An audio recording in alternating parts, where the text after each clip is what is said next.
Vocês podem comentar lá. Vocês podem comentar lá no próprio vídeo aí que eu olho e coloco lá um errata, tá? Se escapar algum erro. Tranquilo. Então, ótimo. Então, vamos começar. Eu separei os probleminhas aqui para a gente fazer, tá?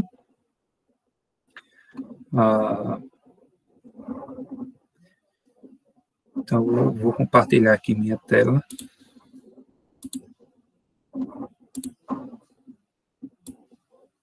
E aí, pessoal, a qualquer momento, como eu vou estar aqui nessa janelinha, que eu vou abrir minha lousa, aí vocês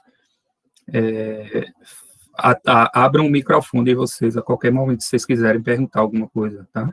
Não escrevam no chat, porque eu não vou estar vendo, certo? Então, vocês podem abrir e perguntar à vontade aí, tá? Vou compartilhar aqui minha tela.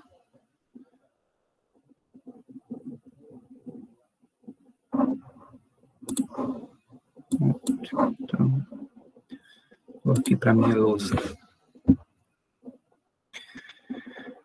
Então, bora lá. O exemplo 1, vou começar aqui com o exemplo 1.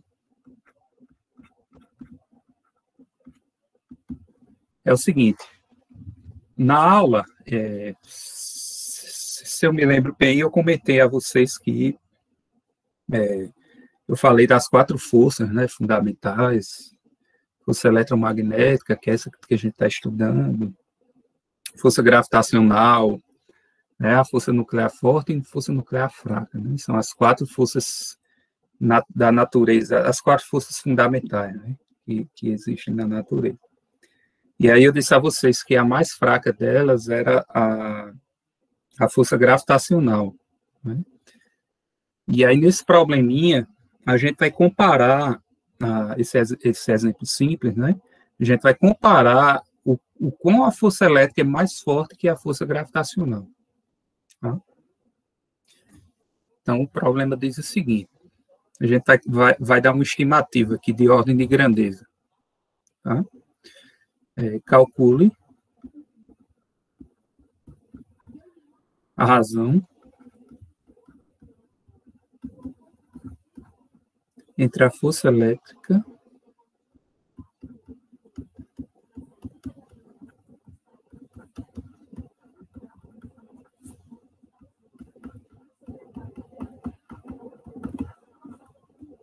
e a força gravitacional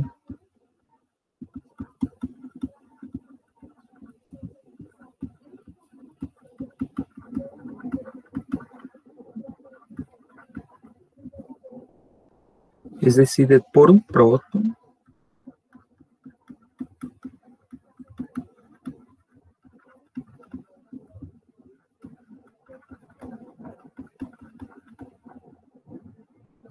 e um elétron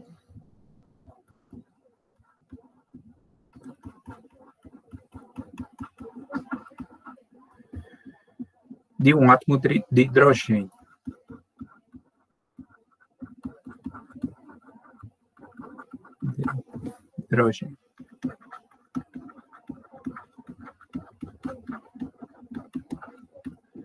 Ok? E aí o probleminha dá a massa do próton, que é 1,67 vezes 10 elevado a menos 27 quilogramas. A massa do elétron, né, em repouso, obviamente, 9,11. Deixa eu ajeitar esse 9 aqui. 9,11 vezes 10 elevado a menos 31 quilogramas. G é a constante gravitacional, né, da gravitação de Newton, 6,67 vezes 10 elevado a menos 11 Newton metro quadrado por quilograma quadrado. K é a constante eletrostática, né, que vocês viram lá da lei de Coulomb, 9 vezes 10 elevado a 9 Newton metro quadrado Coulomb quadrado. E E, que é o valor da carga elétrica elementar, né? É o valor da carga de um próton e de um elétron, né? Na verdade, esse módulo, né, é o módulo da carga de um próton e de um elétron. 1,6 vezes 10 a menos 19 Coulomb. Tá? Esses são os dados do problema. Tá? Então, se a gente pegar um átomo de hidrogênio neutro, tá? Deixa eu fazer aqui. Um átomo de hidrogênio neutro, você tem o seguinte.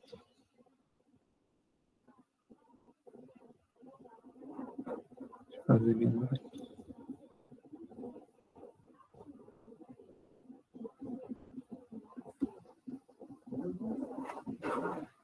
Detalhe grande, circunferência.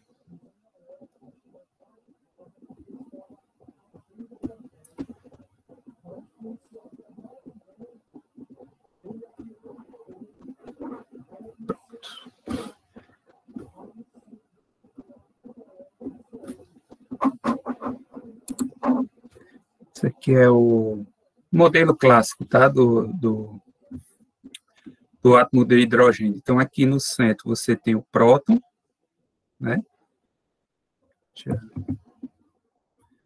Tem uma bolinha, né? Tá até uma cruzinha aqui já. No núcleo você tem um próton, que está positivamente carregado, né? E na eletrosfera, aqui na verdade você só tem um elétron, né? Vou chamar aqui dessa bolinha negativa, né? E entre eles, tá? A gente tem essa distânciazinha aqui, ó, que eu vou chamar de R, tá? E eu vou fazer uma linha menor. A distância entre eles, é claro que eu estou considerando ele como pontos, né? São partículas carregadas, né? Ou seja, a distância entre eles é muito maior do que as suas dimensões. Tá? Então, aqui eu estou fazendo ele grandinho só para ilustrar.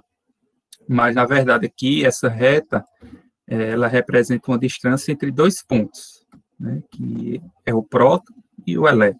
Tá? E essa distânciazinha aqui eu vou chamar de R, R pequeno.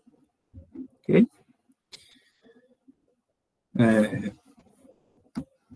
Tranquilo até agora, pessoal? Vão falando aí, interagindo, porque minha internet também pode cair, eu posso ficar falando aqui sozinho. Tá? Tranquilo, professor, tranquilo. Aí vocês vão dando feedback aí para mim, tá?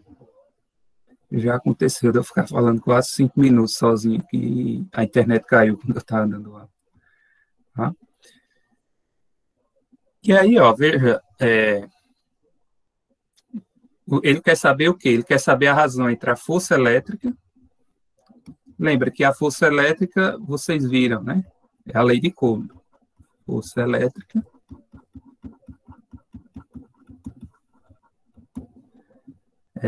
O módulo da força, eu vou chamar de FE, né? O módulo, ou seja, eu não vou representar como vetor aqui, o vetor força, né? É a constante eletrostática. Eu posso chamar isso aqui de K ou de 1 sobre 4π ε0. Tá? Tá no mesmo. Isso, de tal maneira, vai ser, né, K, que vai ser 9 vezes 10 elevado a 9. Newton, que é esse aqui, ó. Newton metro quadrado por Coulomb quadrado. Tá? Então, eu vou chamar de K, né, e eu já sei o valor da constante eletrostática. Então, não preciso representar por 1 sobre 4π ε0. Então, K, ó, o produto das duas cargas, né? A carga do próton e a carga do elétron. Como eu estou usando aqui módulo, eu não estou usando notação vetorial, aí as cargas aqui, elas não entram com sinal, né? Então, o valor da primeira carga é E, né, que é a carga de um elétron, e o próton também tem a mesma carga, E também. Tá?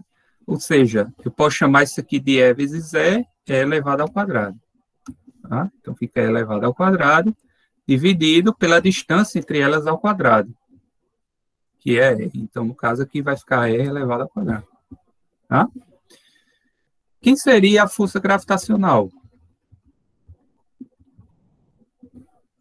Força gravitacional entre o próton e o elétron. GMMR2. Isso. A força gravitacional, a lei da gravitação de Newton, tem a mesma cara da lei de Coulomb, né? Então, vou chamar isso aqui de FG, né? Força gravitacional, que vai ser, ó, no caso aqui, a constante eletrostática, que vai ser a constante gravitacional de Newton, né? Aqui foi o produto das cargas, aqui vai ser o produto das massas. Então, a massa do próton e a massa do elétron, né? Dividido também pela distância entre eles ao quadrado. Tá? Então, elas têm a mesma cara, né? A força elétrica e força gravitacional. Vocês lembram lá da aula, essa discussão? Isso aí é uma particularidade de que tipo de força na física? Alguém lembra? Conservativas? Forças conservativas. Exatamente.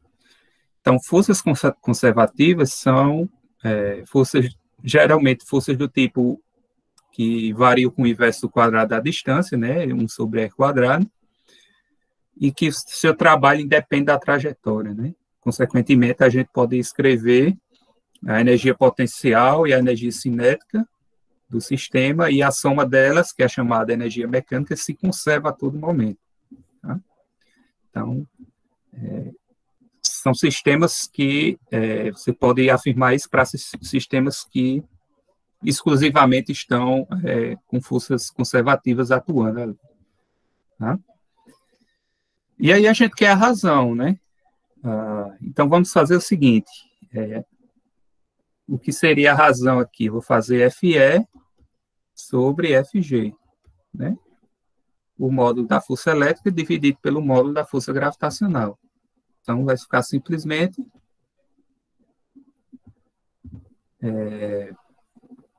KE quadrado sobre R quadrado dividido por GMP ME sobre R quadrado. Não é verdade? Como é que eu faço fração sobre fração? Repito a primeira vezes o inverso da segunda, né? Então vai ficar KE quadrado sobre R quadrado vezes R quadrado dividido por GMP ME. Né? Eu poderia já cortar aqui, né, os dois R quadrado. Aqui, tá? Mas aí estou sendo um pouquinho mais detalhista. Tá? Então, o resultado disso é K E quadrado dividido por G MP ME. Deixa eu ajeitar esse P aqui. MP ME. Tranquilo até aí? Agora é só matemática, né? Na verdade, aqui já é só matemática. É só substituir os valores aqui. Então, vai ficar FE sobre FG igual a... Aí você multiplica, quem é a constante? 9 vezes 10 elevado a 9. O valor da carga elementar ao quadrado fica 1,6 vezes 10 a menos 19, né, ao quadrado, dividido, passar uma retinha aqui para não fazer troncho, dividido por G, que é quem? 6,67 vezes 10 elevado a menos 11, vezes a massa do próton, 1,67 vezes 10 elevado a menos 27, vezes a massa do elétron, que é 9,11, vezes 10 elevado a menos 31. Eu não estou colocando as unidades, tá, pessoal? Mas, assim, se você fizer uma análise dimensional aqui, tá? Quem quiser eu posso fazer aqui. Todas as dimensões vão se cancelar. Tá? O que vai sobrar aqui é apenas um número. Tá? Então, quem tiver dúvida aqui, é só colocar as dimensões e ver que elas vão se cancelar todas. Tá? De maneira que só vai sobrar um número aqui. Tá? Então, quando você fizer essa continha aí, o resultado disso é que FE sobre FG ser igual a 2,27 vezes 10 elevado a 39. Então, esse é o nosso resultado aqui. Ó.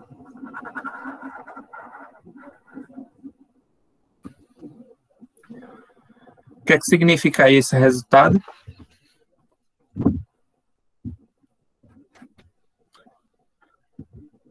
Então, significa que a força elétrica ela é mais forte do que a força gravitacional, cerca de 10 elevado a 39 vezes. A sua magnitude é maior, cerca de 10 elevado a 39.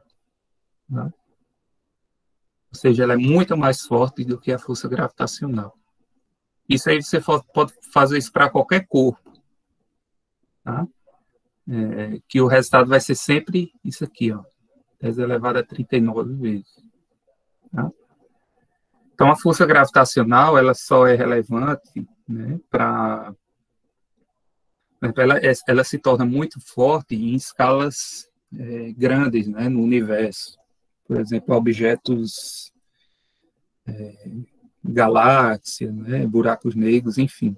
Né, corpos supermassivos que realmente a força gravitacional vai ter uma magnitude, né, relevante. Tá? Alguém não entendeu? Alguma passagem aqui que é... Então, eu posso fazer uma conclusão aqui. Ó. Conclusão.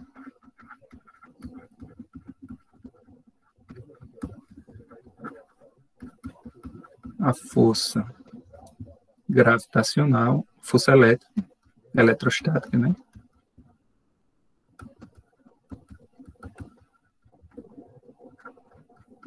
Cerca de 10 elevado a 39 vezes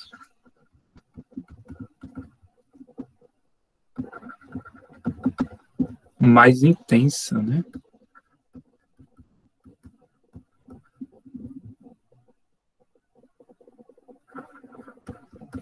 Que a força gravitacional.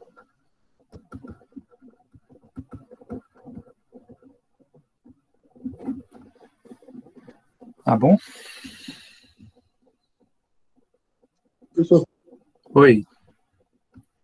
então, aquelas coisinhas que a gente estuda em física, em química, tipo, ligação de Van der Waals, elas giram em torno dessa ordem de grandeza aí? Assim, se você comparar com a força gravitacional apenas, tá? Mas é claro que a força não é, por exemplo, 10 elevado a 39 newtons, entendeu? Isso aqui é só uma comparação mesmo. Tá? Então, a força a força elétrica, realmente, na escala atômica, ela é relevante, né? Até porque, se ela fosse muito fraca, os elétrons não iam, né, se unir aos núcleos, né, dos átomos. E aí, ela tem que ser forte o suficiente para ocorrer as ligações e os átomos formarem moléculas e aí formar matéria, né?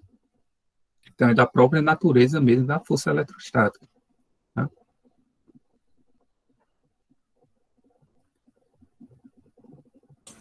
Professor, Oi.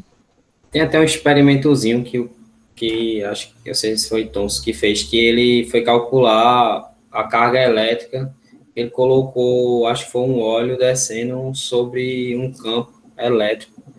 Sim, Aí ele conseguiu fazer isso até por essa diferençazinha também da gravidade, né? sim, sim. O menor que seja a massa, ele ainda vai ser um pouco com gravidade, né? É, Que ali já dava para descobrir justamente a diferença exorbitante, né? Além de precisar dos cálculos, né? uhum, Coisa mais conceitual. verdade. Realmente. Thomson fez muitas coisas, né? Inclusive, a gente vai ver que questão do... Ele que achou também a relação carga-massa do elétron, né? E até então ninguém tinha descoberto o elétron, né? Na verdade, foi a descoberta do elétron. Ok, então, probleminha... Oi, alguém quer falar mais? Pode falar aí. À vontade. Então, probleminha simples, né? Para a gente aquecer.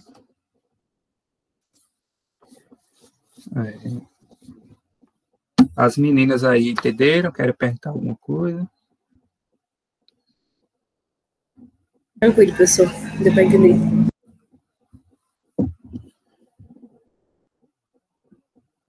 Ok, então vamos para o exemplo 2.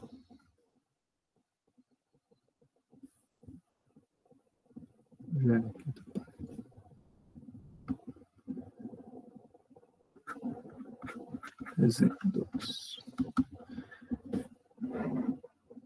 Então, exemplo 2, a gente já vai começar a mexer com vetores. Então, aqui sejam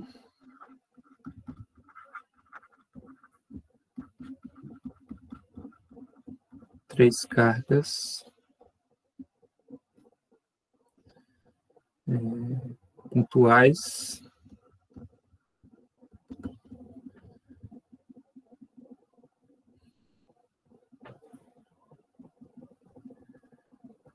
dispostas no vácuo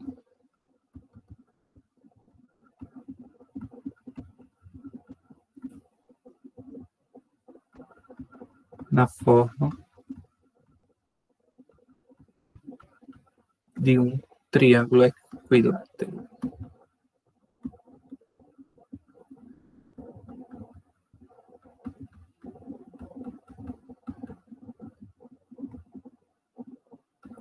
Conforme a figura abaixo.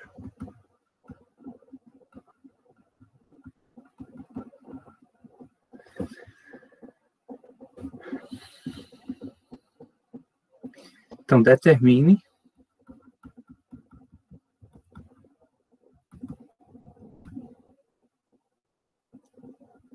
a força resultante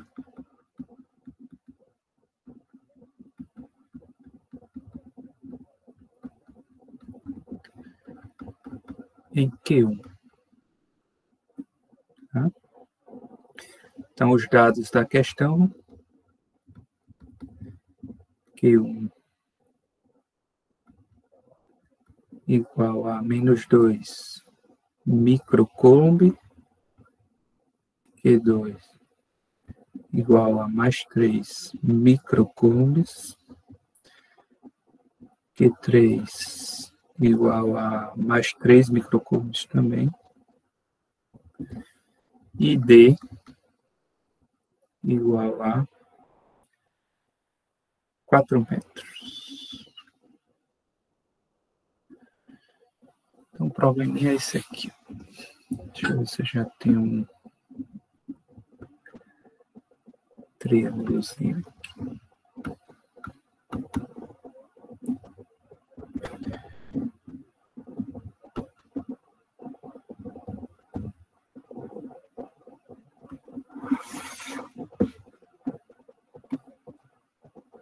Aproveitar esse triângulozinho.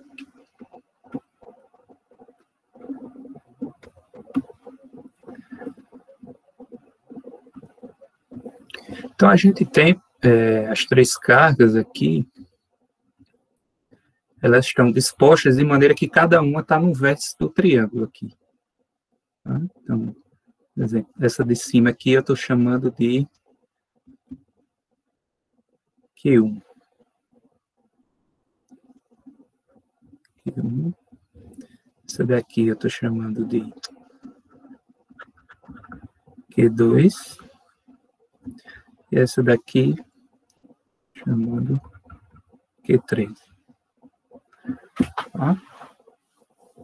Então, como o triângulo é equilátero, então os três lados são iguais, obviamente, e eu estou chamando essa distância aqui dos lados dele de D.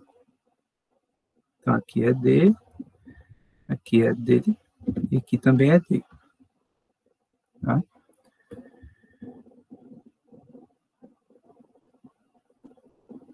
E aí o probleminha deu o valor das cargas e deu o valor da distância. Tá? Desculpa, do valor dos lados, né, que são iguais. Tá?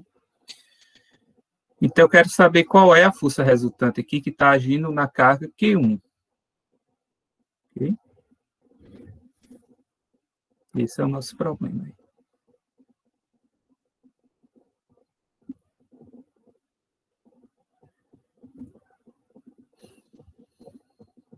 Então, se vocês lembrarem lá das aulas, né?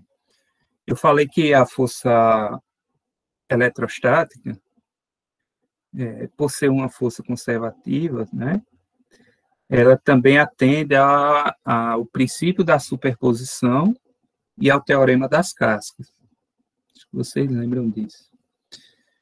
O princípio, o que a gente vai usar aqui é o princípio da superposição, tá? Que diz que as forças, elas se somam aos pares. O que é que eu quero dizer? Então, por exemplo, se eu quiser saber a força aqui em Q1, né? Eu vou chamar, por exemplo, de F resultante.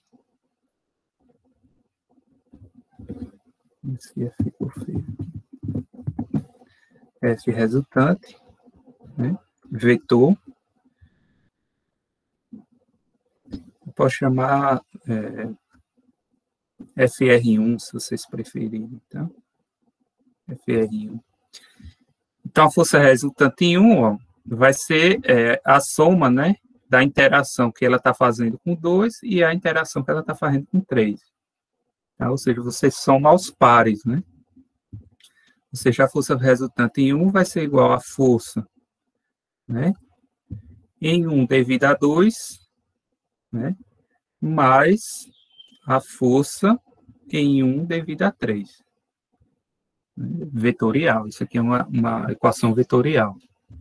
Tá? E aí você tem que somar, fazer essa soma, né? Vetorial. Tá? E aí como é que eu sei, né, a cara dessas forças aqui? É só lembrar da lei de Coulomb, né? Então, eu já sei, eu já tenho tudo, né? Eu tenho o valor das cargas, né? Tenho a distância entre elas. Elas estão no vácuo, então a constante a gente sabe qual é. Sempre é aquela 9 vezes 10 elevado a 9 que eu usei aqui. Isso daqui, ó.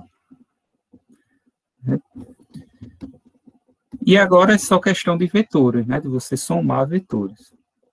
Então, outra propriedade do triângulo equilátero é que os 3 lados são iguais e os 3 ângulos internos também são iguais. Né? Então, como a soma dos ângulos internos do triângulo, de qualquer triângulo, é 180, e no caso aqui os 3 ângulos são iguais, obviamente cada ângulo aqui vale 60 graus. Né? Então, esse ângulo aqui, eu vou desenhar apenas em 1, porque a gente vai ter que calcular a força aqui, né?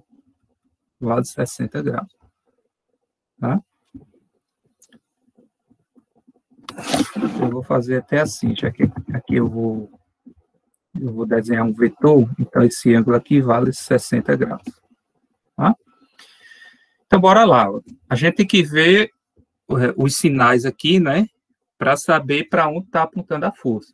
Tá? Porque a força entre o par de cargas, a gente sabe que está na linha que une as cargas. Tá? Então, aqui, por exemplo, entre 1 e 2, eu vou ter uma força de atração ou de repulsão.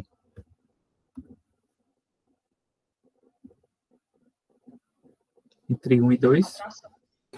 Tração, né? Tração, né? Porque, ó, são sinais diferentes, né? Lembra lá. Os opostos se atraem, né? Então, menos com mais se atrai, né? Aí eu vou aqui, ó. Como eu estou querendo saber só em 1, eu vou e pego um vetorzinho aqui, né? E aponto para cá. Esse vetorzinho aqui, ó. É o que eu vou chamar de F1, 2. Deixa eu fazer melhor. Esse vetorzinho aqui eu vou chamar de F1, 2. Tá? Que é a força na carga 1 devido à carga 2. Né? Elas estão se atraindo. Se eu fosse desenhar um vetor aqui, ó, em 2, né, seria aqui o mesmo vetor, mas apontando no sentido contrário, apontando para cima. Né? E, mais uma vez, lá da terceira lei de Newton, né, toda ação tem uma reação. Então, se 2 puxa 1, 1 também está puxando 2 para cima. Uma força de mesma intensidade, mas de sentido contrário, né? Mesma direção e sentido contrário. Tá? E entre 3 e 1? Então, 3 é positivo, ó, e 1 é negativo. Então, também está havendo uma força de atração aqui, né? Entre 1 e 3. Aí eu vou e desenho aqui em 1, o vetor força, né? Que está apontando para cá também. Tá? Está apontando para cá. Ok? E como é que eu sei aqui o vetor resultante? Ele está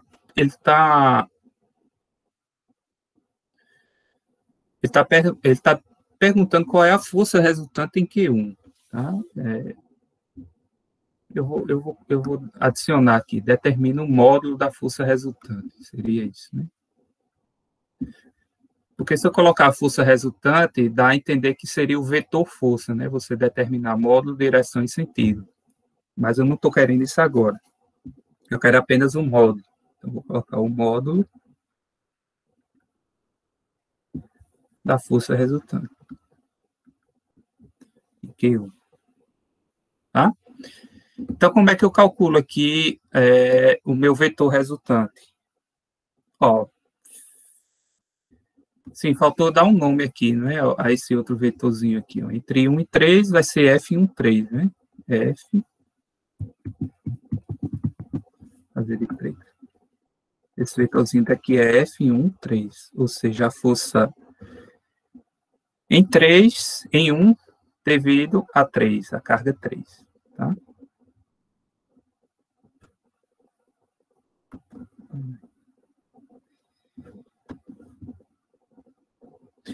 Então, ó, como é que eu faço aqui?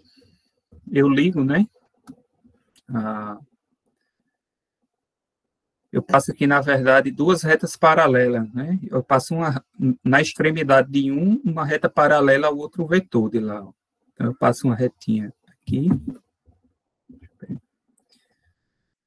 que é paralela ao vetor F1, 3. Tá? Eu passo aqui.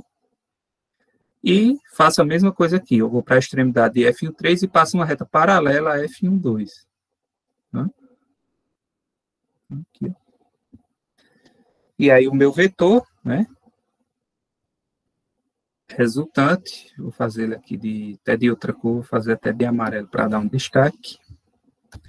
O meu vetor resultante aqui, ó, tá, você pega a origem dele vai ser a origem dos dois, e a extremidade vai ser o ponto em que essas duas retas aqui que eu tracei se cruzam, né? Então tá aqui. É o chamado método do paralelogramo. Né? Isso aqui é o meu vetor resultante, né? Que eu chamei aqui força resultante na carga 1. FR1.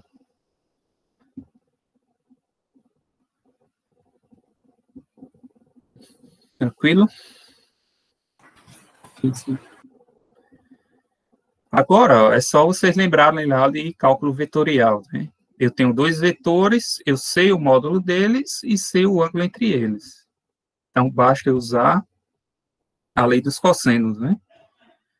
Então, pela lei dos cossenos,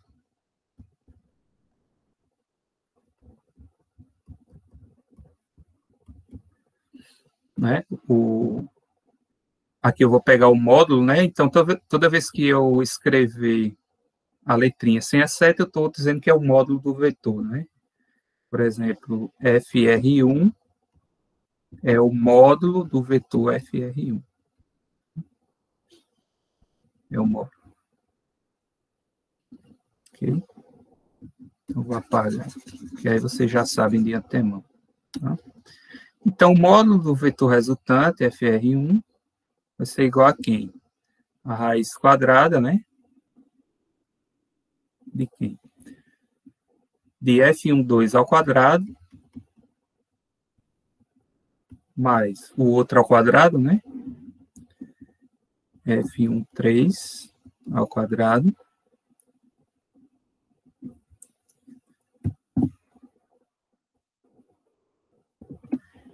mais 2 vezes F12, F13, cosseno do ângulo entre eles, 60 graus. Tá? Na verdade, aqui, essa é uma lei dos cossenos para o menor ângulo, né, entre eles.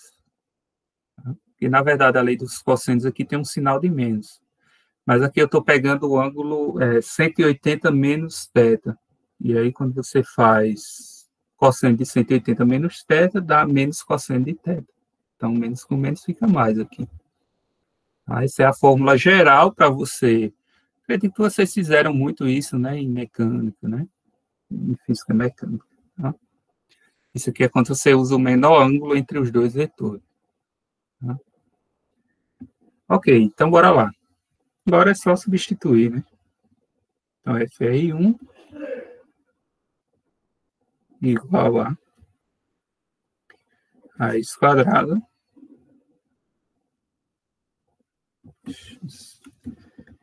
esse negocinho, essa mesa para você digitar uma retinha é complicado.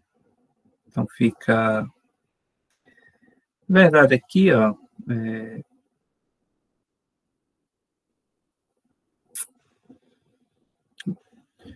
antes de fazer aqui, obviamente eu vou ter que calcular, né? Eu já estou montando aqui, mas a gente vai ter que calcular aqui, né? Quem seria F12 e quem seria F13, né? Então, F12, quem será F12? Vai ser a constante, né? K, valor da carga 1, né? Pela lei de Coulomb, o valor da carga 2 dividido pela distância entre eles ao quadrado, ou seja, D quadrado. Tá? E F13 vai ser a constante, o valor da carga 1, o valor da carga 3, dividido pela distância entre eles ao quadrado. Tá? Agora, se vocês observarem aqui, ó, F12 vai ser igual a F13, porque, veja só, a constante, né, é 9 vezes 10 elevado a 9, valor da carga 1. Aqui, como eu estou pegando o módulo, então você não coloca o sinal da carga. Não coloca. E aí, Q1 vai ser quanto? 2, o valor micro vale quanto? 10 elevado a menos 6, né? Coulombs. Não estou colocando também unidade aqui. Q2, 3 microcoulombs, ou seja, 3 vezes 10 elevado a menos 6, dividido por D ao quadrado. Né? D vale 4 metros, então fica 4 elevado ao quadrado. Se você pegar entre 1 e 3, ó, a carga 1, a carga 2 e a carga 3 ó, são iguais. Né? Então, o valor que vai dar aqui, vai dar embaixo também. Porque aqui vai ficar a mesma coisa. Ó, 9 vezes 10 a 9, Q1, 2 vezes 10 a menos 6, e Q3 ó, é a mesma carga. Né? Então, vai dar a mesma conta embaixo. Eu vou fazer em cima e o resultado eu já coloco embaixo. Tá? Então, quando você dividir aí, vai dar aproximadamente 3,4 vezes 10 elevado a menos 3 newtons. Tá? Que é um 4. E embaixo também, 3,4 vezes 10 elevado a menos 3 newtons. Aí agora, ó, é só substituir aqui na lei dos cossenos, tá?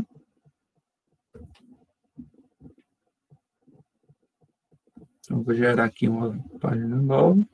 Então, vai ficar a força log, a força resultante em 1, né? Ó, vou só substituir aqui, ó, tudo isso, né, por 3,4 vezes 10 a menos 3, né? Que são iguais. Então, fica assim. Raiz quadrada. Bem grande essa raiz quadrada. Vou fazer ela aqui.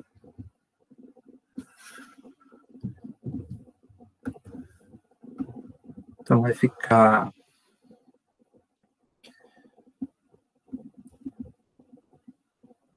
3,4 vezes 10 a menos 3 ao quadrado, mais 3,4 vezes 10 a menos 3 ao quadrado, mais 2 vezes 3,4 vezes 10 a menos 3, 3,4 vezes 10 a menos 3, ou seja, eu posso elevar ao quadrado. Tá? Então, fica assim, 3,4 vezes 10 a menos 3 ao quadrado, cosseno de 60 graus.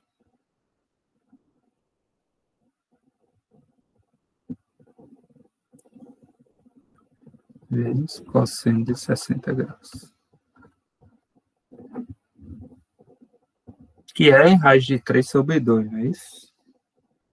Desculpa, é meio, né? É um meio. Cosseno de 60 é igual a seno de 30. Então, aqui eu já posso colocar um meio.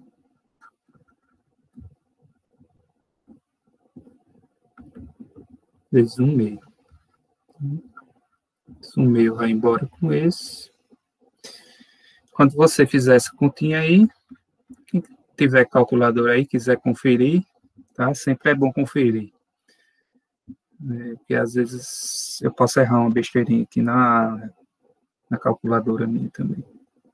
Então, fica 5,89 vezes 10 elevado a menos 3 mil.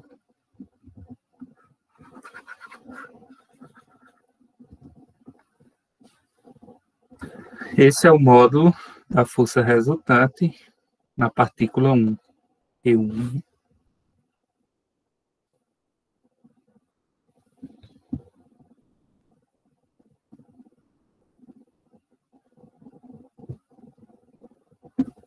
Tranquilo aí, pessoal? Alguém quer ter alguma dúvida?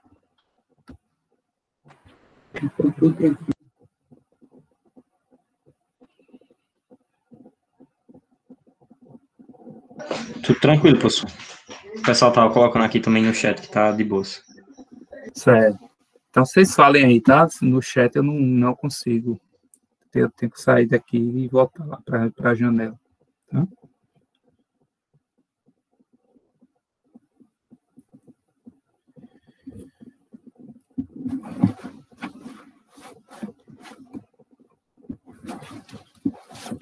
Ok, então, vamos para mais um.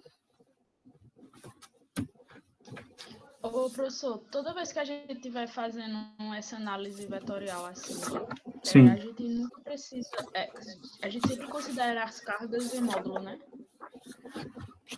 Nesse caso, aqui, como a gente está só querendo o módulo do vetor resultante, então a gente se preocupa só com o módulo mesmo, né, das cargas, não precisa considerar sinal. Tá? Agora, se eu fosse trabalhar aqui, ó, com essa notação, né, ó, vetorial, tá vendo que tem os vetorizinhos, né, aí sim eu teria que considerar aí o sinal da carga. Tá? Ô, professor. Oi. Você vai fazer algum exemplo utilizando o Versor? Isso, vou fazer agora. Esse próximo exemplo aí eu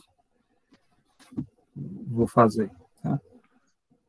No caso, esse que a gente fez agora, daria para fazer também pelo Versor, né? Daria. Também daria. Por componentes, né? Agora, sim, eu não fiz porque, como o problema está pedindo um módulo apenas, então, sem problema. Né? E a gente poderia até dizer, não é, como as forças foram iguais, né, a olho nu aqui, vamos dizer assim, eu já estou vendo aqui para onde é que ele está apontando. Né, se eu pedisse além do módulo, a direção e o sentido. Então, eu sei o módulo dele, que foi isso aqui que eu calculei, né, A direção, aqui eu teria que chamar um eixo X, um eixo Y, e aqui, por exemplo, ele estaria fazendo, né, 90 graus com X, e o sentido para onde a setinha está apontando, né? Então, tranquilo. Mas, em geral, né, quando a gente tem vetores que, a priori, a gente não sabe o ângulo entre eles, né? É mais conveniente você fazer dessa maneira, como você falou aí, decompor, que é o que a gente vai fazer agora nesse exemplo. Tá?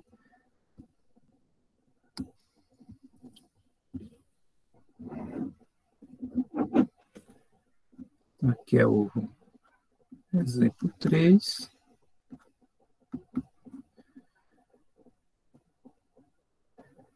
Que vai ser isso. Então, bora lá. A carga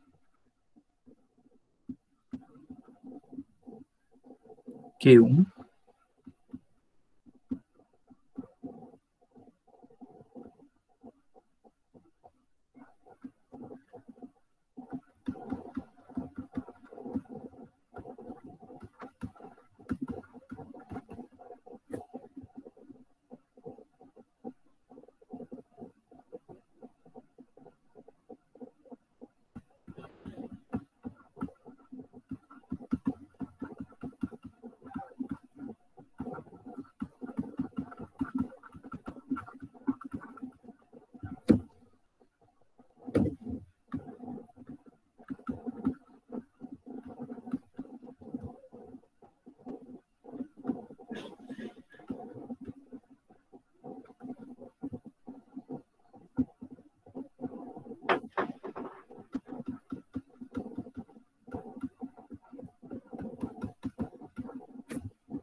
Então, tá aí, ó.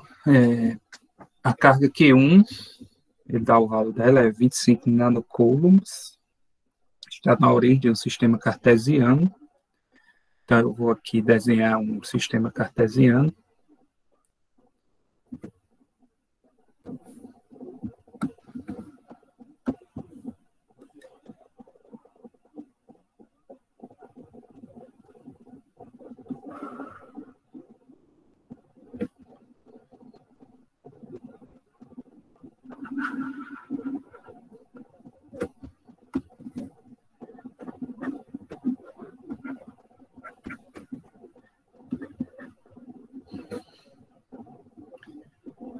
E aí, a carga 2, eu posso fazer uma escala aqui, por exemplo. Cada 2 quadrados desse aqui eu uso 1 para 1. Então, aqui no 2, deixa eu marcar aqui. Então, aqui no 2, ó, a carga Q1 está exatamente em cima. Desculpa, a carga 1 está na origem, né? É a carga 2 que está aqui. Então, a carga 1 está na origem. Né? No 0, carga 1. A carga 2 está aqui no 2, né? X igual a 2, ela está no eixo X, em X igual a 2, né? Mesmo sistema. Então, eu posso marcar aqui 1 e aqui 2. Aqui eu marco 2. Eu vou aqui e marco, né? O meu Q2.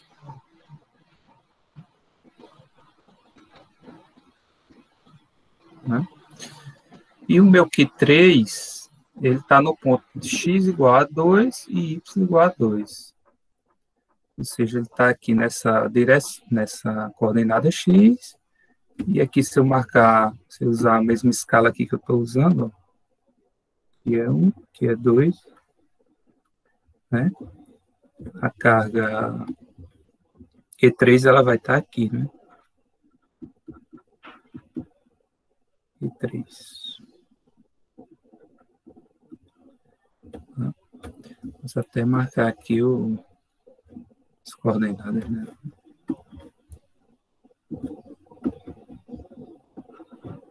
Então, ela está aqui no y igual a 2 e no x igual a 2. Essas são as coordenadas dela. E aí o problema pede para você calcular a força, a intensidade. Ó, note que agora eu estou pedindo 3 coisas, né? A intensidade, a direção e o sentido. Intensidade, direção e o sentido da força elétrica resultante na partícula 3. No outro, eu só queria saber do módulo, né, que é a intensidade. Tá? Então, agora, a gente precisa trabalhar na notação de vetores unitários, né? Ou seja, a gente precisa decompor as forças dos 2 eixos. Tá? Que é o tratamento geral quando você trabalha com vetores. Né? Então, você não precisa, a priori, estar se preocupando com o ângulo entre os vetores, porque se você projetá-los no eixo X e no eixo Y, fica mais fácil, né? Você trabalhar com componentes. Tá? Ok, então, vamos lá. Bora analisar quais a natureza, né, das forças aqui, quem está atraindo o quê. Então, ó, então, nosso foco aqui é a partícula 3. Tá? Então, entre 1 e 3, está havendo atração ou repulsão. Então, 1 é positivo e 3 é positivo. Então, está havendo repulsão. E a gente vem... Eu vou marcar aqui uma distância, né? Porque eu tenho que saber a distância entre 1 e 3. Né? E eu vou chamar essa distância aqui de... então, R...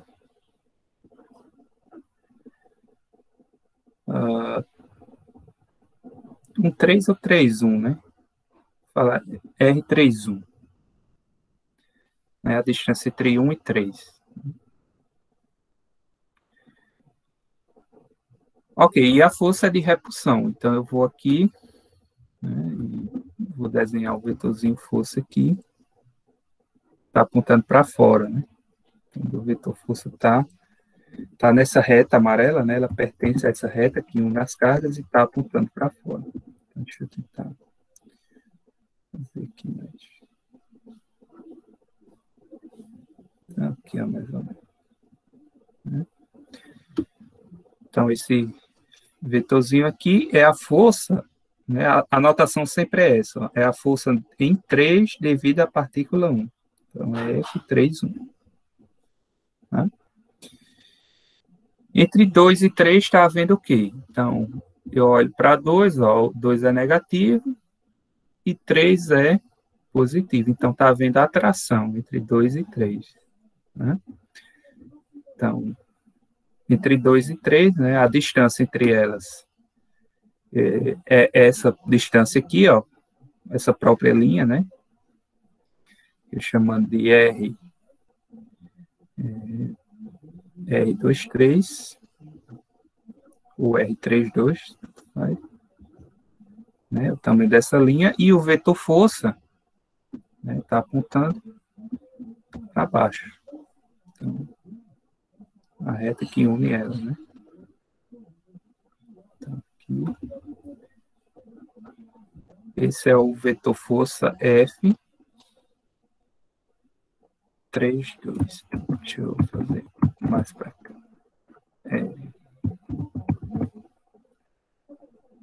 Vou fazer desse lado aqui.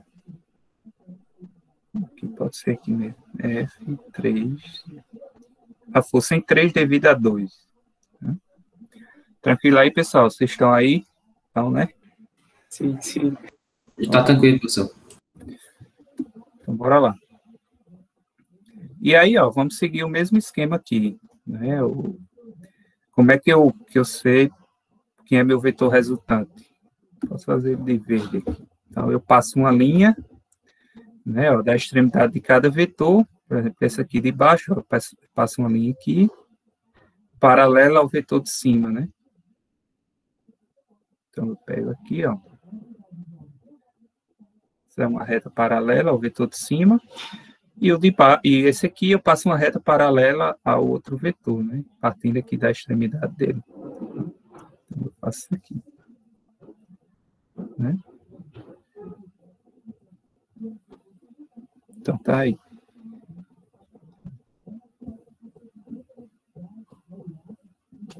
Ok? Então, meu vetor resultante, a figura ficou bem diferente.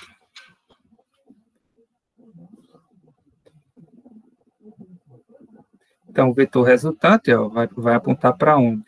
Vou fazer ele de verde aqui. A origem dos dois e a extremidade vai ser o ponto em que essas retas se cruzam. Então, vou fazer ele aqui mais destacado.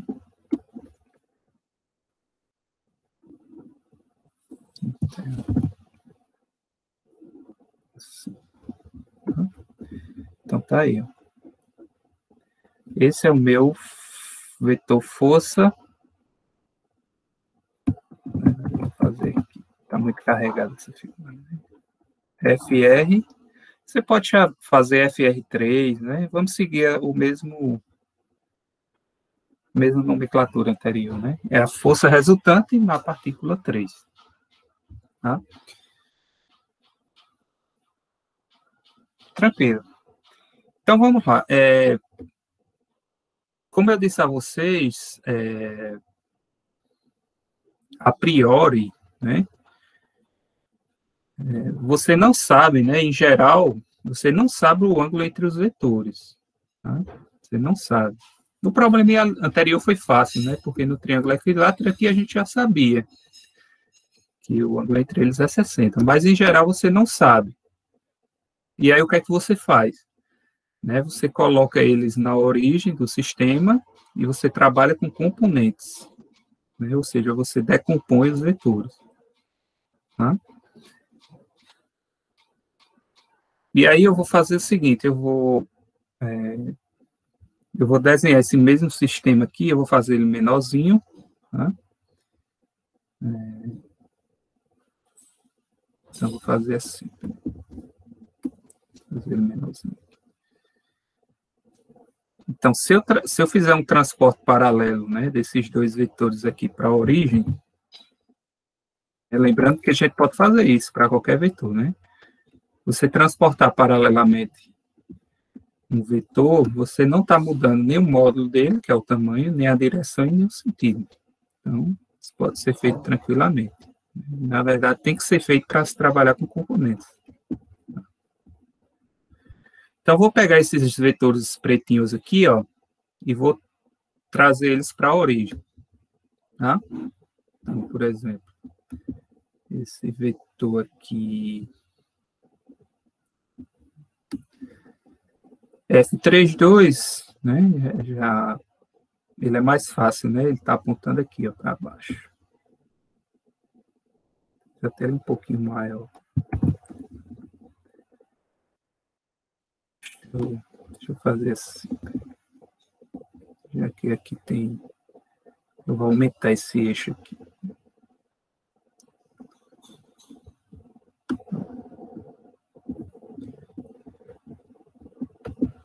Agora sim. Então, F31 tá aqui, né? Tá aqui de preto. F32, na verdade, né? F32. E F31, ó, tá para cá.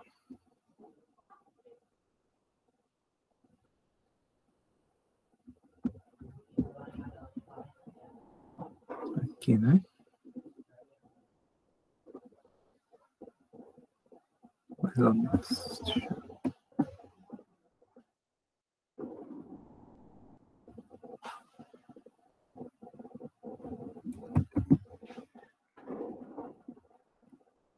Pronto.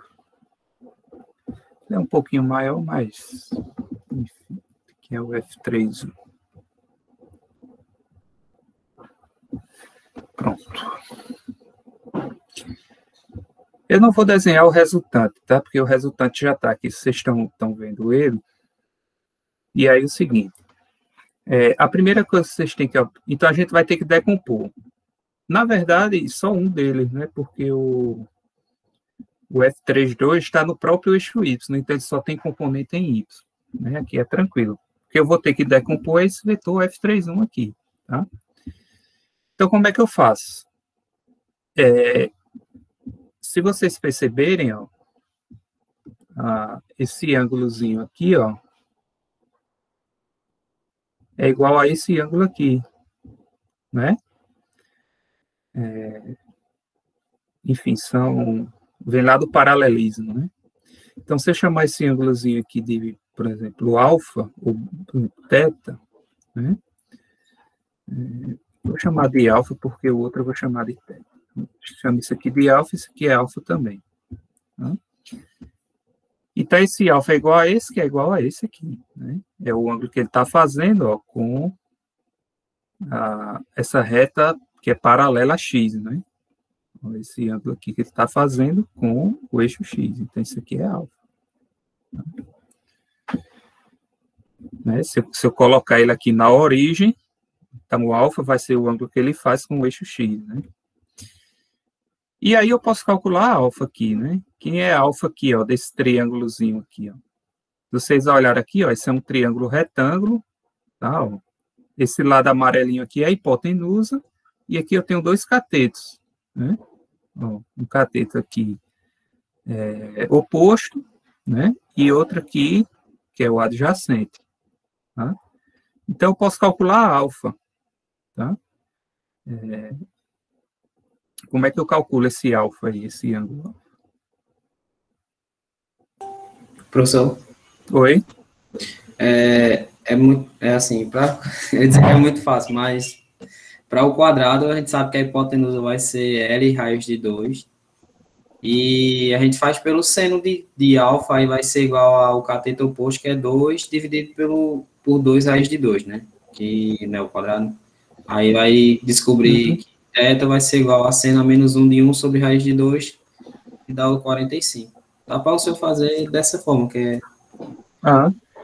A princípio aqui, ó, mais fácil ainda. Alguém ia falar? Tem um retângulo, os dois catetos são iguais. Também, dá para a lei dos senos também fazer isso.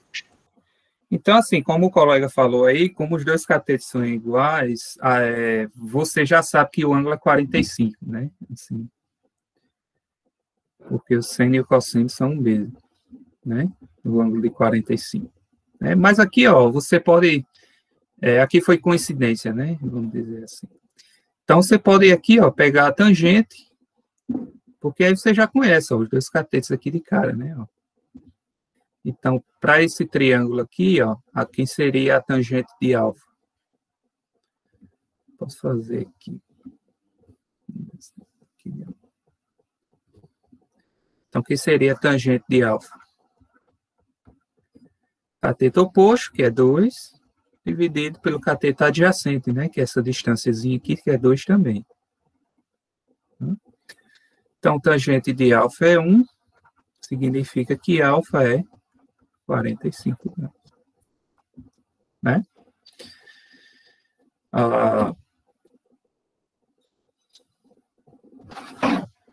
Ok, então isso vai permitir, né, eu decompor ó, esse vetor aqui, F31, tanto em Y quanto em X. Tá? Então, primeiro, a gente tem que, antes de tudo, tem que calcular, né, quem é F31 e F32, porque aí você vai ter o seguinte, o F32, né, o vetor F32, é fácil, né? É só você calcular o módulo dele, que é F32, e ele vai estar na direção negativa de Y, né? Então, vai ser menos, né? J, né? Ou se você quiser usar o Y no chapéu, tanto faz. Tá? Não sei como... Ou assim, ou o Y chapéu. Tá? Mas, assim, esse menos também, ele sai naturalmente quando você calcula, né, o vetor, né, o F32. Tá? Então, bora ver como é que fica. Tá? Eu vou calcular ele normal. Tá? E aí vocês vão ver que o sinal aparece naturalmente aqui. Se você calcula. Então, quem seria F32? F32. Vai ser igual a quem? A constante, né? A carga 1 é a carga 2, a carga 3, dividido pela distância entre eles ao quadrado, que é R32 ao quadrado, né? E, a princípio, a direção é a direção J, né? Então, J. Negativo de J, professor. Mas vai aparecer aqui, ó, porque a força não é de atração. Ah, sim, também. Entendeu? Então, vai ficar, ó, o menos vai aparecer aqui, ó, porque vai ficar K, né? Q2, ó, vai ser negativo. Q2 é negativo, né? Então, vai ficar o sinal de menos aqui, só vou colocar os sinais, tá? Ó, o sinal de mais, né? Isso aqui, ó, é uma quantidade que está elevada ao quadrado, então fica uma quantidade positiva, né? J chapéu. Ou seja, o resultado aqui vai ser um número que multiplica menos J. Então, já sai naturalmente aqui. Tá? E se você quiser usar o sinal das cargas, ó, porque agora você está trabalhando com o vetor. Tá? Mas como você já sabe que está apontando para baixo, você já faz daquele jeito que eu fiz. Tá? Então, você faz assim, ó. F32 vetor vai ser menos o módulo dele, né? J. Né? Porque aqui eu estou dizendo, ó, com sinal de menos, eu estou dizendo que ele está apontando para baixo na direção Y. Okay? Essa aqui não tem vetor, não é? É o módulo dele. Não tem a setinha aqui do próprio vetor. E quem é o meu F31 vetor? Aí você vai ter que pegar a componente X dele, ó, porque aqui, quando você for decompor, né? Ó, posso fazer aqui de V. Então, você vai decompor. em X e em Y, né? Então, aqui você teria... Então, aqui você tem esse pedacinho aqui, né? Eu não vou nem desenhar, só esse pedacinho aqui. Esse aqui seria o seu F31 Y. Posso colocar aqui em cima, tá?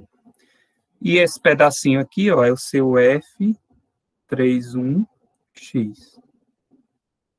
Tá?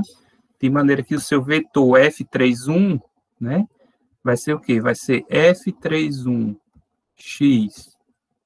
I, não é? Ó, porque o I é o vetor unitário na direção X, né? Se você quiser até o desenho aqui, isso aqui é o I. Vou fazer de vermelho, né? Isso aqui é o I. E aqui está o J, né? O J está aqui para cima. Tá? São os vetores unitários. Então, F31XI mais F31YJ. Né? Então, falta o quê? Falta eu calcular aqui, né? Quem é F31 e quem é F32. Quem vai me dizer isso é a lei de Coulomb, né? Então, vou gerar aqui mais uma página. Então, quem seria o meu F? Eu vou primeiro calcular aqui o meu F31. Então, vai ser o quê? Vai ser a constante eletrostática, né? O meu F31. Vai ser K, né? Q3, Q1, dividido pela distância entre eles ao quadrado. Então, quem é a distância entre eles ao quadrado? A distância entre eles é essa aqui, né? 2 raiz de 2. Que é 2 raiz de 2, né? Mas aí, se você quiser que eu seja mais detalhista, eu uso aqui Pitágoras, né? Então, posso fazer aqui, por exemplo. Quem é R31? R31 quadrado é quem? É a soma dos catetos, né? Esse aqui é 2 e esse aqui é 2, né? Estou pegando esse triângulo aqui, né? Então, fica 2 quadrado mais 2 quadrado, né? E aí, R31, né? Vai ser raiz de 4 mais 4, 8. Raiz de 8, né? Raiz de 8 metros. Então, fica raiz de 8 metros. Que é 2 raiz de 2, né? Tá no mesmo, tá? E esse aqui, ó, R32 é 2, né? Já tá aqui, né? A distância entre 3 e 2 já é 2, tá? Então, fica raiz de 8, porque aqui eu elevo ao quadrado, fica o próprio 8. Então, fica R31 ao quadrado. Então, aqui é só substituir, ó, 9 vezes 10 a 9, Q3 tá aqui, ó, 20 nanocoulombs, então 20 vezes 10, prefixo nano é a menos 9, né? Q1, 25, vezes 10 a menos 9, dividido, né, por raiz de 8 ao quadrado, que é 8. Né? Então, quando você fizer essa continha aqui,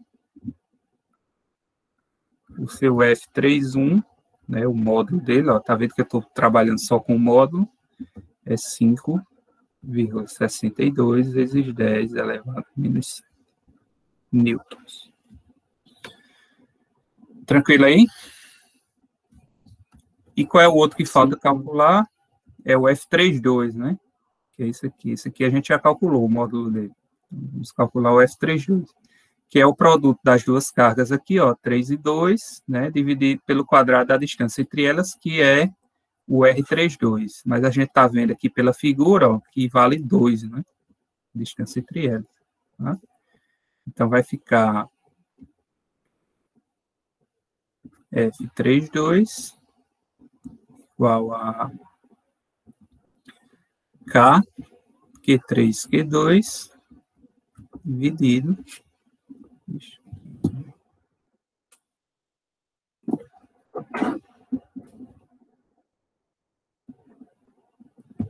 Essa posição aqui da mesa está atrapalhando aqui um pouquinho. R32 ao quadrado. Então, vai ficar 9 vezes 10 elevado a 9. Q3 vale quanto? 20, né? 20 nanocoulombs. 20 vezes 10 ao menos 9. Q2 vale 15, né? 15 nanocoulombs. Eu estou pegando só o módulo. 15 vezes 10 ao menos 9. Dividido, né? Por 2 ao quadrado, né? Que é 4. Se você quiser, eu coloco até aqui 2 ao quadrado para você ver que é a distância. Né? Ok? Então, quando você fizer essa continha aí, vai dar F32.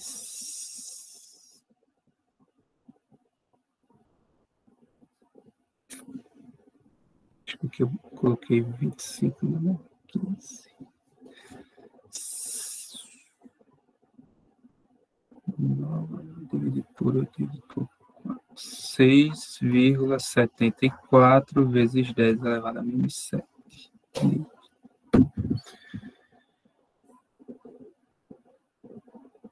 Certo? E aqui, ó, o seu F31X, ó, quem será o seu F31X? Eu calculei as duas forças, né? F31X vai ser quem? Olhando aqui, ó, esse triângulozinho.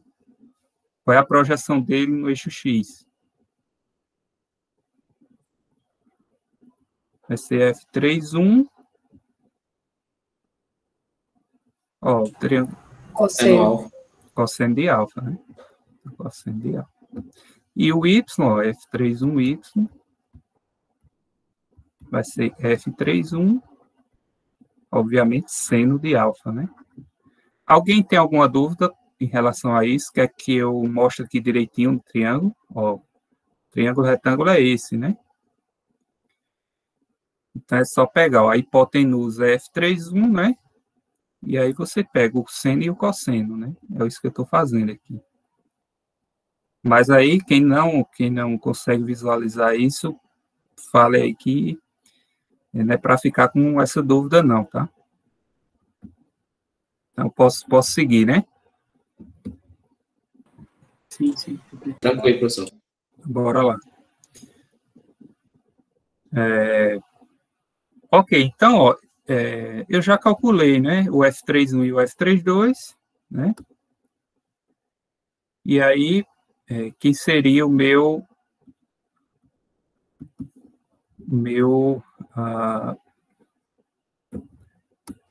esse aqui de cara a gente já é só substituir, né? O que a gente achou aqui, né? Que é o F32, né? O módulo dele. Então, fica assim. F32, cadê? F32, ó, o vetor F32 vai ser quem? Vai ser menos, ó, isso aqui que a gente achou, né? Esse aqui, né? Esqueci de colocar aqui né? Implica em F32 igual a isso, né? Então, vai ficar isso aqui, né? Menos 6,74 vezes 10 a menos 7 newtons, apontando para baixo, né? Ele está apontando para baixo. Né? E o F31, ó, é só calcular as componentes, né? Com seno e cosseno. Então, vai ficar assim, o vetor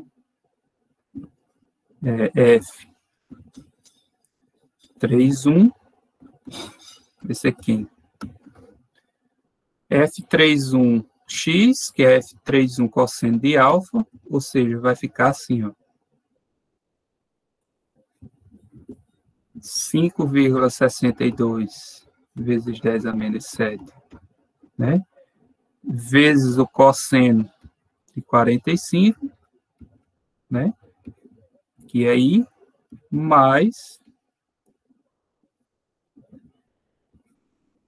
5,62 vezes 10 a menos 7, né?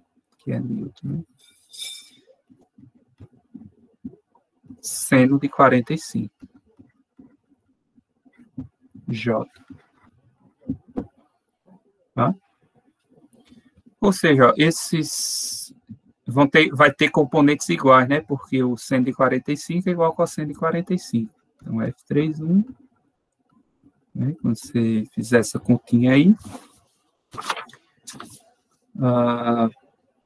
vai dar 3,97 vezes 10 a menos 7 newtons.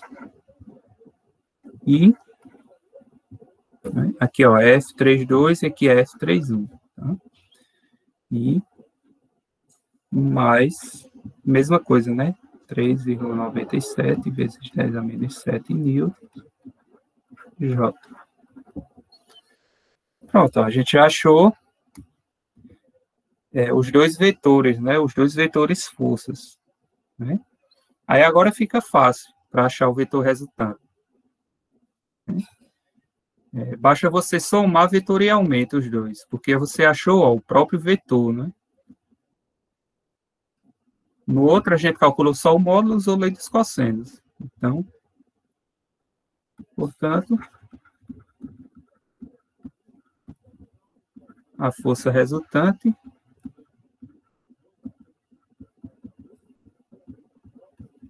será que eu estou chamando de FR3, né? Força resultante em 3 é simplesmente ó, a soma vetorial desses dois vetores. Ó, F31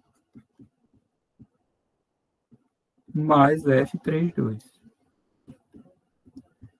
Ou seja, FR3. Aí como é que você faz a soma vetorial? Ó? Soma, né, as componentes I com I e J com J, né? Então, esse aqui, ó, não tem componente I, né? Só tem componente J. Aí você repete o primeiro, né, que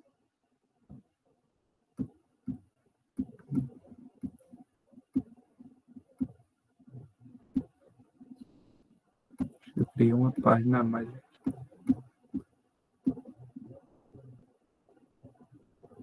Então, repete aqui, ó, 3,97 vezes 10 a menos 7, né?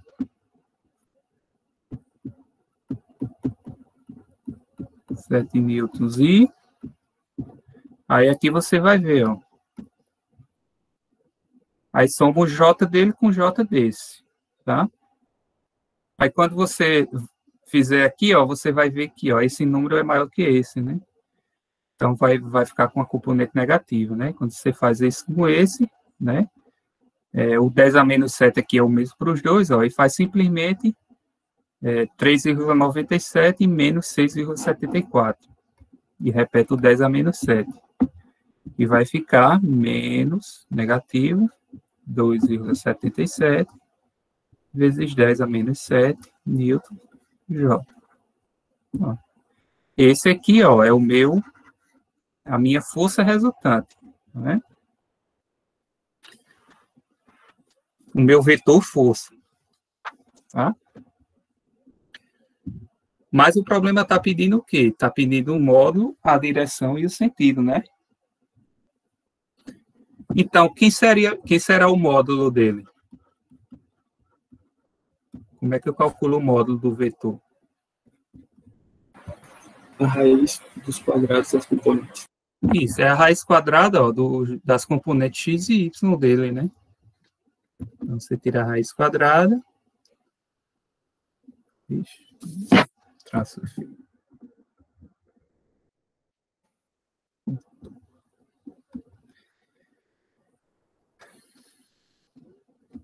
Então, é a raiz quadrada, né, de quem? De 3,97 vezes 10 a menos 7 ao quadrado, né?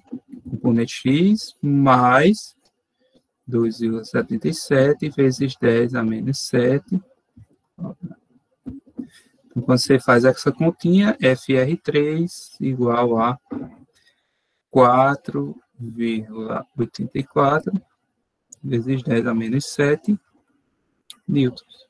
Aí, então, isso aqui é o módulo do vetor, ou intensidade, né? Ou intensidade, né? Do vetor força. Como é que eu sei a direção?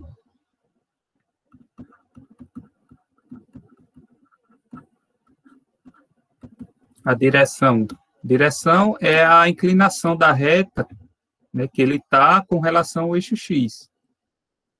Tá?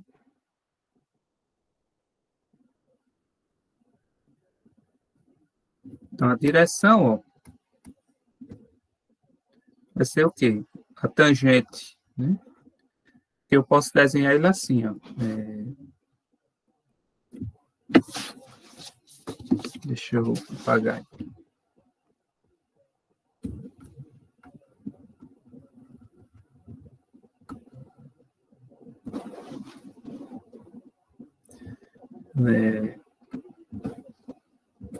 Deixa eu fazer aqui. Bem pequenininho aqui. O eixo X e o eixo Y.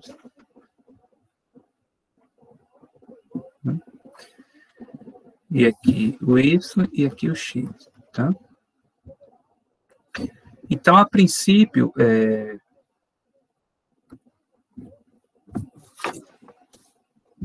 eu estou estranhando porque na minha figurinha aqui ele ficou apontando para baixo um pouco.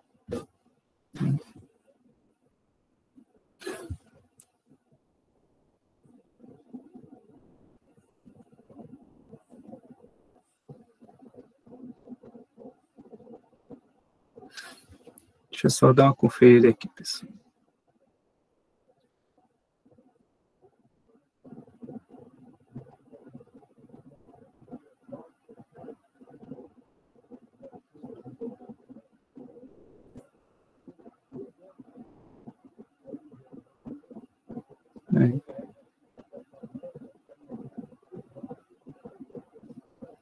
F3 e F3, 2.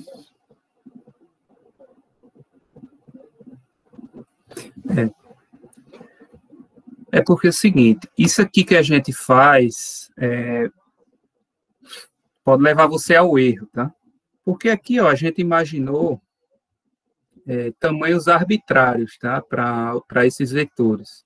Então, esse desenho que eu fiz aqui, não necessariamente significa que o resultante, né, ele vai estar apontando aqui, ó, exatamente para o eixo paralelo ao eixo X, tá?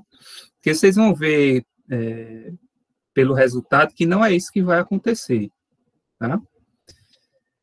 Por quê? Porque se eu fizesse esse vetor um pouquinho maior, esse F32, obviamente aqui, ó, ele iria apontar um pouquinho para baixo, tá? Se eu fizesse esse F3 um pouquinho maior, ele ia apontar um pouquinho mais para cima. Então, isso aqui, vamos dizer, é um rascunho que a gente faz só para dar ideia, né, de onde mais ou menos o vetor unitário o vetor resultante vai apontar, tá? O resultado mesmo, né, de verdade, o que a gente vai descobrir aqui, ó, quando a gente calcula a direção dele utilizando as suas componentes, as duas componentes dele, tá? Então, para qualquer vetor, como é que a gente calcula a direção dele? Na verdade, a tangente do ângulo que ele faz com o eixo X, né? Como ele faz um triângulo retângulo, né? Então, você divide a componente Y dele, né? Que é a força resultante, em 3y, e divide pela componente X, né? FR3X, tá? Se você olhar aqui nesse rascunhozinho, ó, é enganoso aqui esse desenho, porque é como se ele tivesse só componente em X, tá? Mas, na verdade, a gente calculou aqui, ó, a matemática ela não erra, né? Cadê aqui? Aqui, ó. Ele tem componente, ó, tanto em X como em Y, tá? Então, pelo resultado aqui, ó, ele tem uma componente positiva em X e uma componente negativa em Y, tá? Então, ele vai estar apontando, ó, mais ou menos para cá, ó, tá? Ele está apontando um pouquinho para baixo e para a direita, tá? E aí, como é que a gente sabe? Através da tangente aqui, ó. Então, quando eu divido né, a componente y dele, né, que é 2,77, né? 2,77. Eu não estou pegando o sinal, tá? 10 a menos 7 por 3,97 vezes 10 a menos 7. Isso aqui vai dar 0,69, tá? A tangente do ângulo. Ou seja, esse ângulozinho aqui, ó, θ, quando você tira a tangente aqui, vai dar 34, aproximadamente 35 graus. Vou colocar aqui, aproximadamente 35 graus. Ou seja, esse 35 graus, ó, eu disse a vocês que ele aponta para cá, né, mais ou menos. Então, se eu for desenhar esse vetor resultante aqui, né, eu acho que eu fiz ele de verde, né, FR3. Tá? Então, se eu fizer ele aqui, ó, ele está fazendo 35 graus com o eixo X. Então, ele está apontando, ó, mais ou menos para cá, né? E esse ângulozinho aqui, ó, é 35 graus.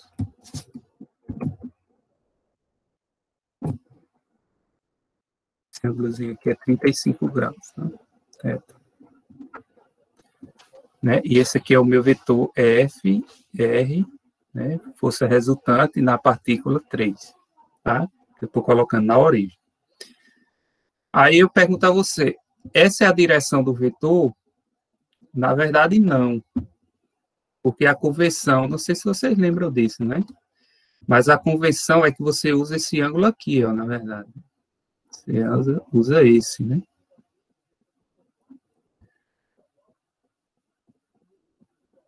Então, que ângulo é esse aqui? 360, né? Menos θ, né? Então, esse ângulo aqui que eu... Então, vou colocar aqui, ó, na verdade, devemos fazer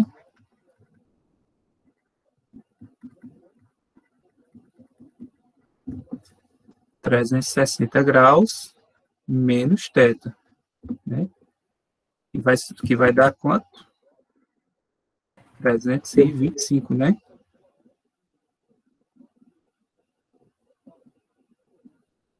Trezentos e 325 graus. Então, essa é a direção que a gente diz. Qual é a direção do vetor? A direção dele é 325 graus com o eixo X, com semi-eixo positivo X. Tá? Então, essa é a direção.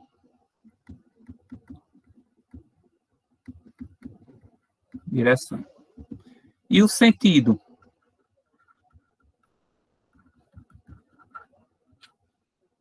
O sentido é para onde a seta está apontando, né? O sentido é o da seta. Então, você pode dizer, ó, você também pode chamar isso aqui de leste, isso aqui de norte, né? Então, ele está apontando para sul e para leste, né? Ou seja, você pode dizer sudeste, né? Sudeste. Ou você pode dizer, o sentido é indicado pela seta, né? Sentido da seta. Da seta. Ok? Essas equaçõezinhas aqui, vocês lembram, né? De cálculo vetorial? Sim, sim. Acho que eu só me confundi na parte do ângulo, né? Que a gente teria que usar tipo, menos 35, mas na convenção não pode fazer isso. Uhum. Exatamente. Porque se fosse aqui, seria um ângulo negativo, né? Seria menos 35 graus. Né? Aqui para baixo.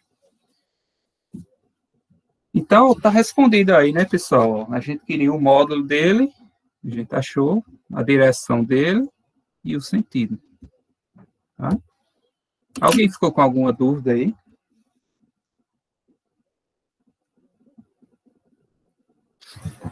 Não. Tô. O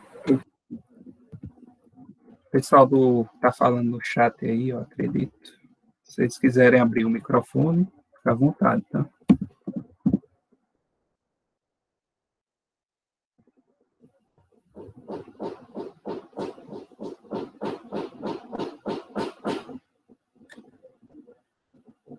As meninas aí entenderam? Tranquilo, professor. Tranquilo?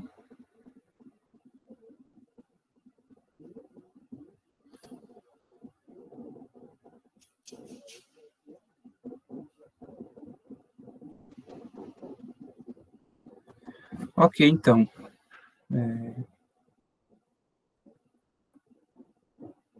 Acho que vocês estão. Tem gente copiando, né? Acredito.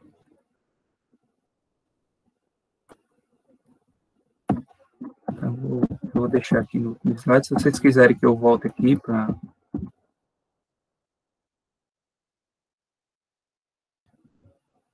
Então, notem essa observação importante que eu fiz, tá? A direção e o sentido, a gente só descobriu, na verdade, aqui, ó, né?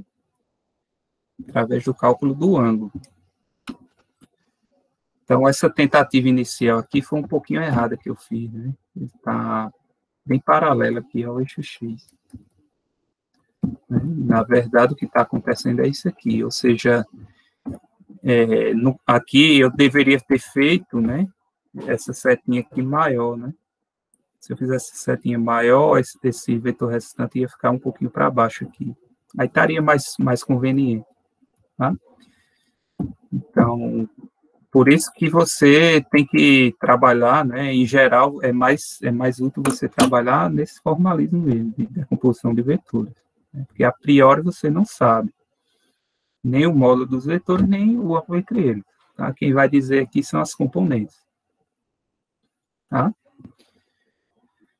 Ok, então, acho que faltam 10 minutos, vou fazer a chamada aqui, tá? E aí a gente termina por hoje. Posso tirar? Tem alguém copiando ainda? Por mim, pode tirar, professor. Pode. Se tiver alguém copiando aí, fale. Por mim também, professor, pode tirar.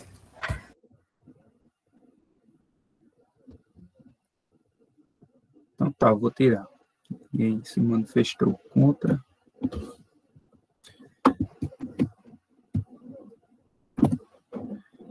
Então vou parar aqui de apresentar.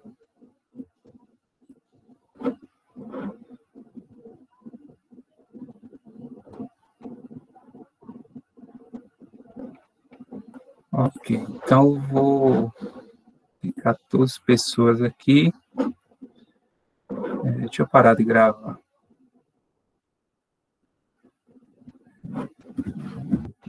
Eu vou anotar aqui.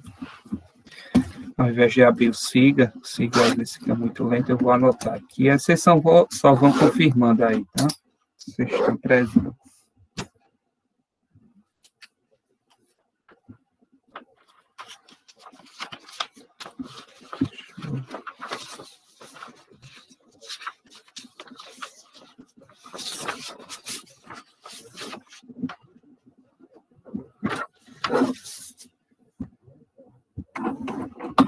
Ok, então bora lá. Aline, tá aí, né?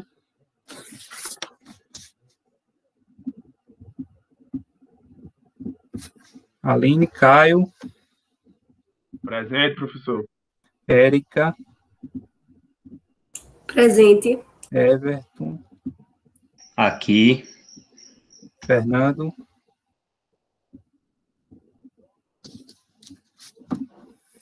Fernando tá aí. Igor. Aqui, professor. João Barros.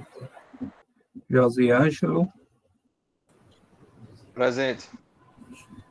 Leonardo. Presente. Maria Bruna. Presente, professor. Micael. Presente. Pedro. Presente. Rúbio.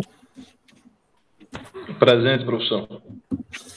Ok, então esses são os que estão aqui, pelo menos online. Tá? Vocês conseguiram entrar aí no grupo do WhatsApp, deu certo? Vocês tentaram aí entrar? Um minuto, professor, deixa eu abrir pelo celular. Então, Deu sim. tentem entrar aí no grupo, tá? Deixa eu copiar aqui, acho que chegou depois, né? Esse é o grupo da monitoria. Então, a gente tem Kaique e tem Lívia. Vamos ficar como monitores de vocês, tá? E aí, vocês já vão pegando a lista aí e colocando para frente. Aí, qualquer dúvida, aperreiem aí os monitores de vocês, tá? Então é isso, pessoal. Tenham uma boa semana e até a próxima. Fui. Até mais, professor. Valeu. Boa noite. Boa noite. A semana que Boa vem, noite. qualquer coisa, falem lá no Classic, tá? Obrigada, professor. Boa noite. Boa noite.